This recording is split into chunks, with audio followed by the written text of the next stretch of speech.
First and a couple players. Coach, you can start with the opening statement. Yeah, I always open with thanking our fans, but I also want to thank Aflac, as the title sponsor for this event. What an incredible venue, atmosphere. Anytime you play in Atlanta in this facility, and it's part of a title sponsor game where you're playing another top 15, top 20 matchup, to me it feels like a playoff game. And it's a great way to try to assess where you are as a team. No longer do you have to win every game, but you do have to find out when you're going to be playing your best. And you want to be playing your best towards the end of the year, and one of the best barometers is to get quality wins. And I got a lot of respect for Clemson, Dabo, the way they play, the way they coach. But this event's special to me, and every chance we get to play in it, we want to play in it. So Gary Stoken and his staff do a tremendous job, and so has Aflac. Leland, we got mic holders on either side of the room. Mic holders, raise your hands, please.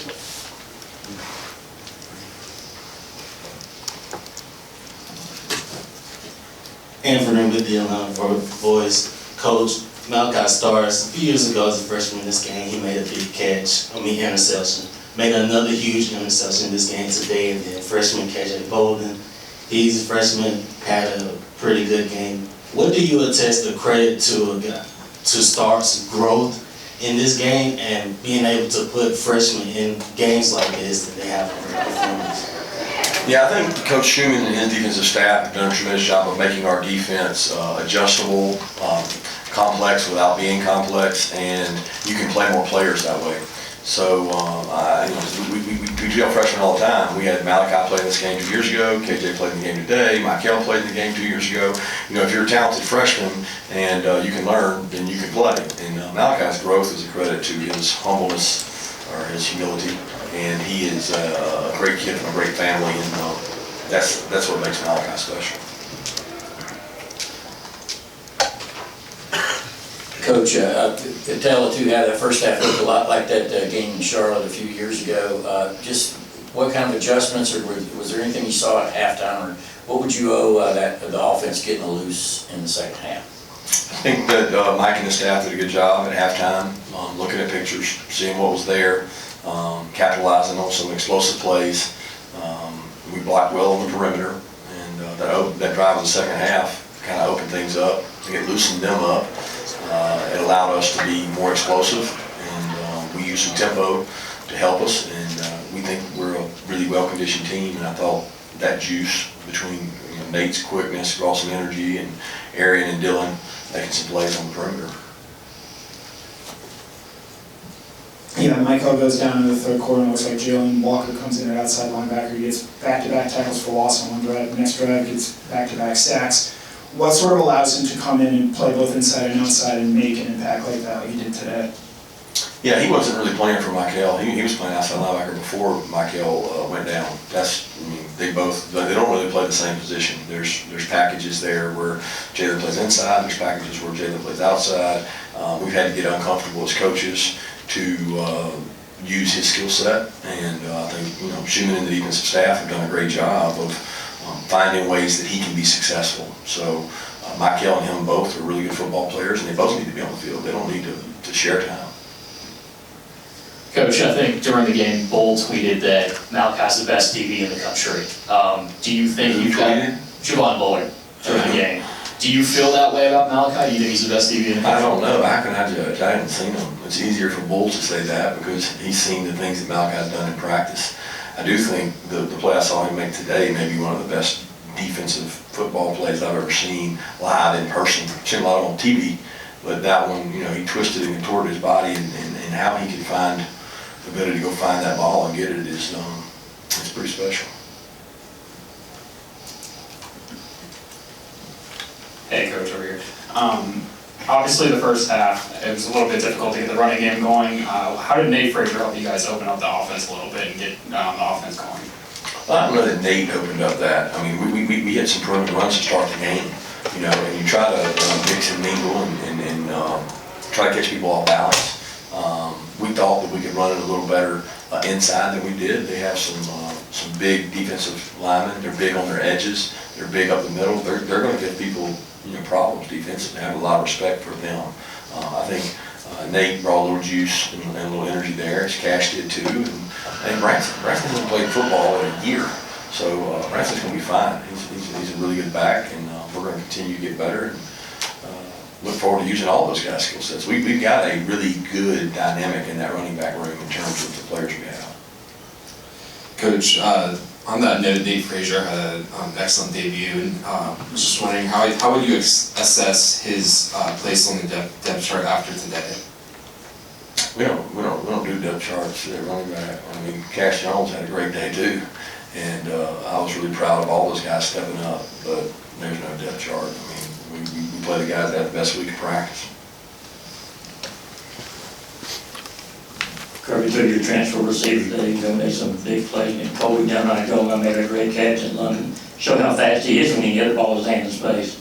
Yeah, London, I thought really stepped up. I thought the play of the game was the play he called over the middle. Dylan had gone down with some cramping.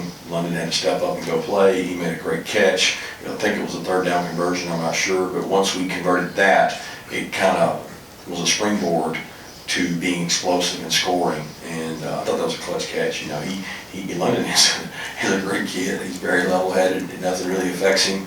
It didn't surprise me in the moment that he didn't. The moment wasn't too big for him because he's played in a lot of these SEC matchups. Kirby, you mentioned Michael earlier. What was the injury for him and for Warren Brinson as well? Both, one's an ankle, and Warren's was more of a contusion of some kind. I'm not sure. I don't want to say high ankle, but it was above the ankle. It was more calf in there where he got stepped home, he felt like. And Michael's x-rays, they look good, but I've seen that before. So we got to go check when we get home and see. Coach, obviously Etienne didn't play. Was that a suspension, and is it over now? Will it carry into next week? You know, we don't talk about those things, Jim. It's a good try, though. We focused on how our guys played today, and that's the focus and energy I put into it. Appreciate your question.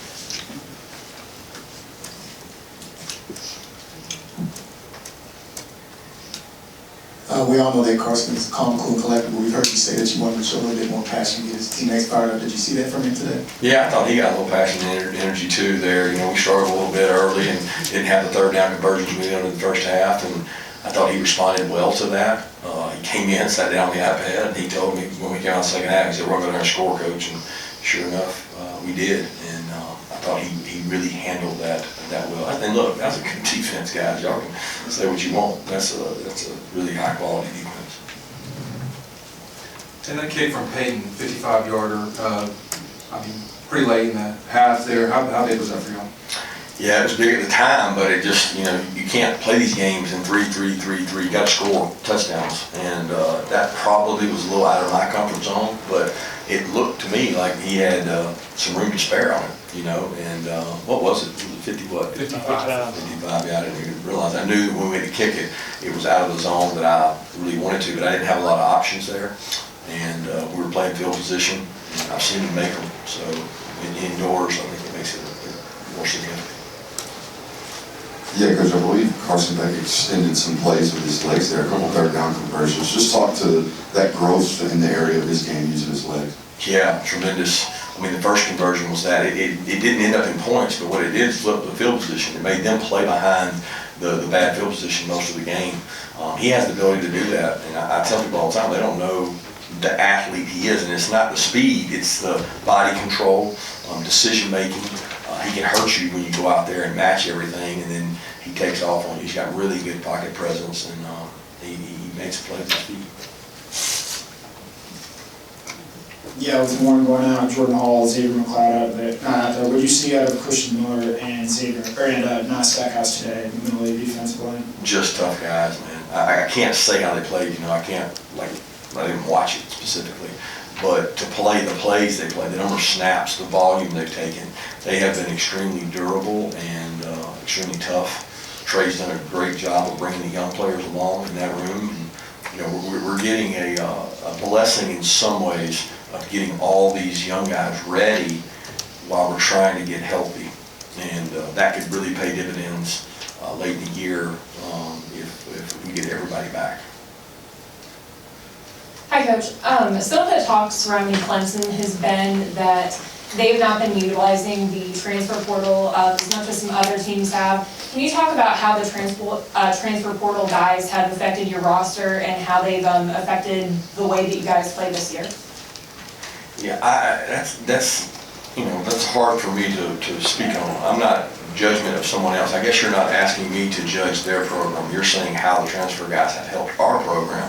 We're very selective in the transfer department. You know, we take a tight end out of Stanford who's played in a similar offense, 2 tight end sets. We take a wide out who we play against and can run, and we need wide outs because we lost guys that wide out. We take Colby, who's a high quality kid. I mean, we talk to these kids, we visit with these kids, and you know, if I want my team to stay my team. I've always said that. If you could give me every kid I sign, they stay at my program for 4 years and they can't leave, I would take that every day of the week. But if we're going to lose kids, we've got to replace them with high quality kids that are character kids that are looking to have an opportunity to win a championship. They want to go somewhere and play, because otherwise you can't survive in the SEC without the depth you need. So it's a forced situation. You have to use it. So we use it selectively because we actually like signing high school players that can develop, and the guys that you see in our program most of the time are that. Yeah, Coach, I think I saw you guys play 7 offensive linemen today, Micah and Monroe getting in the mix. What does that say about the depth of your program, and what kind of a benefit, I guess, does that provide to you? Well, we won't play a lot of linemen all the time. I mean, Carson works with those guys all the time. We like to play 8, 9. I think to get through the year, you're going to have to do that. We're thinner than we've ever been. You know, we've played 7, 8 guys. We've always played 3 tackles, and we'll continue to do that if they're playing winning football. Coming out at halftime, you guys score on the opening drive. Clemson comes back down, they're threatening to score. Your defense holds them to a field goal. What did you like from that series from your defense, and how big was that in the moment? I thought we responded. I'm trying to remember that one. I think they got to a short yardage situation. We were able to stop them, knock them back, gave them a negative play. I thought the defense executed well in the red area, which is something we work on situationally a lot. Coach Schumann called some really good calls, and Jalen and those guys on defense executed them. Kirby, obviously you guys have new faces every year, but I know you guys have some traits, characteristics that you like to instill in your team. Did you see that when it's 6-0 and you guys take control in the second half like that? I didn't understand what you asked. In terms of some of the, the resiliency, not looking at the scoreboard, being able to, do what you guys practice to do. I was proud of the way the team played both halves. I mean, I really was. I mean, I think the narrative is out there. You're going to roll the ball out, and Georgia's just going to win. They're going to win because they have a G, and they're just going to roll over these teams. And football's not that way. That's a really good football team we just played. And the fact that we played and pushed through that is indicative of the things you're talking about. We built into our program. We said we had to out-physical them. I thought we did. We had to out-hustle them. I think we did. We'll watch the tape, and you got to out-discipline them. And those are 3 areas that we thought we had to win to beat Clemson, and our guys proved true of that.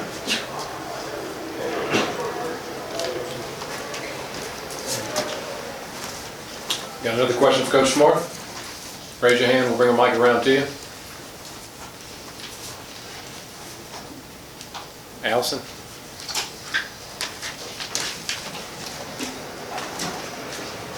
Coach Smart, I know you said post-game that the interception from Malachi reminded you of Champ Bailey. Just what was it about it that reminded you of that, and just Malachi's performance today? Yeah, when Champ was a freshman wearing 42, people don't remember it. He would play middle field safety, and he had range that was unheard of. I mean, he could go from sideline to sideline, and he made some diving plays and extended his body. And Malachi is very similar to that in terms of his ability to play man-to-man, his ability to play safety. He could go out and play corner if he had to. He's just a tremendous athlete. But with all that accolades, he's one of the most humble, great kids I've ever been around. But I saw Champ before the game, and I told him that Malachi had a lot of the same traits.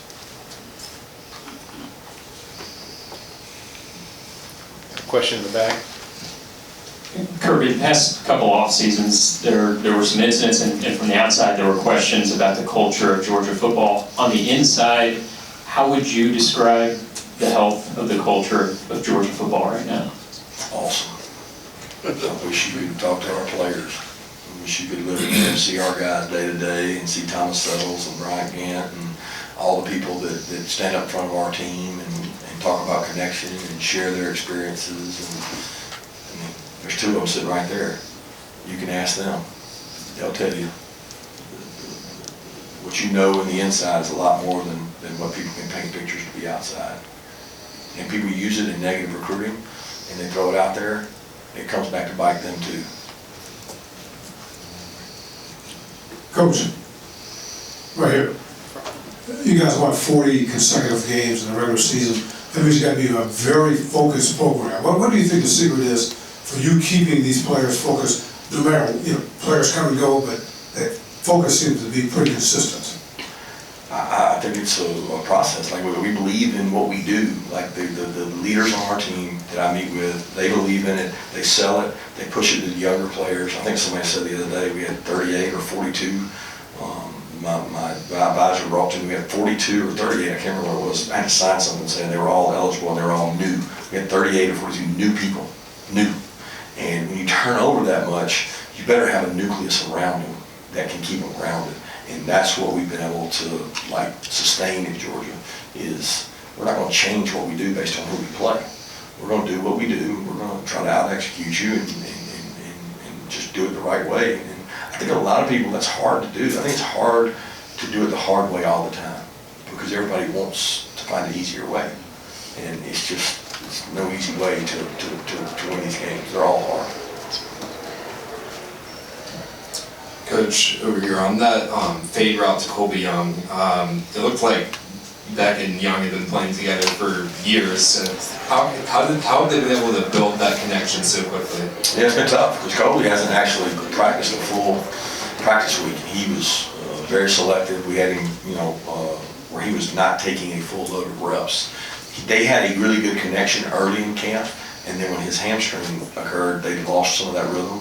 And I think, we've got to get more out of Colby. Colby's a really good player, and we need him to step up if we're going to go where we need to go.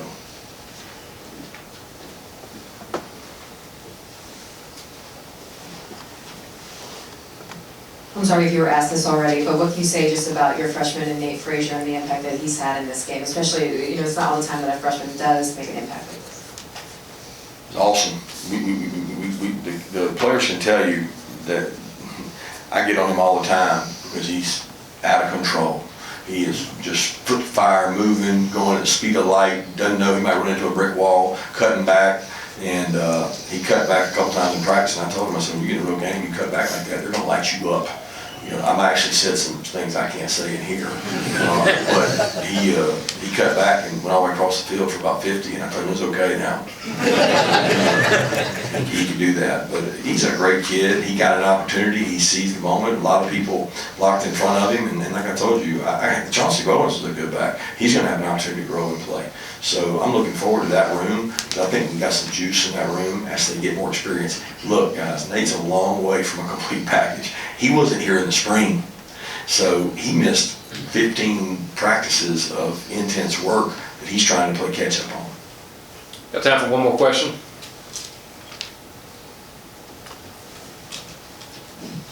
Yeah, Jonell, I think banged up going to this football game. You talk a lot about Malachi, and you said he's your best corner, could be your best corner. What did it mean? He can play corner. Could play corner. What did it mean for you to be able to slide him into the nickel today for you guys? Yeah, that was huge. That was probably the thing, after you bringing it up, I forgot about. That was one of the biggest things that got us in the week when Jonell had a pull, and it happened on Saturday, and we didn't know. He didn't go Monday, he didn't go Tuesday, he walked through Wednesday, and we're all messed up because now we're having to not move one person in his spot. We're having to move Malachi, then Dan, then KJ. And it's like, it was really scary because we didn't have the volume of reps with that makeup. So then we tried to go with Ja'Cory some, but every time Ja'Cory was in, Malachi had to play over here and Dan had to play over here. And when Malachi went in, Dan jumped over here and KJ went over here. They did a tremendous job of knowing what to do from three different positions. And we really need to get Jonell healthy, and I thought Ja'Cory stepped up and took advantage of his opportunity. Thank you, Coach. We'll have Jalen Walker and Carson Beck up next in here.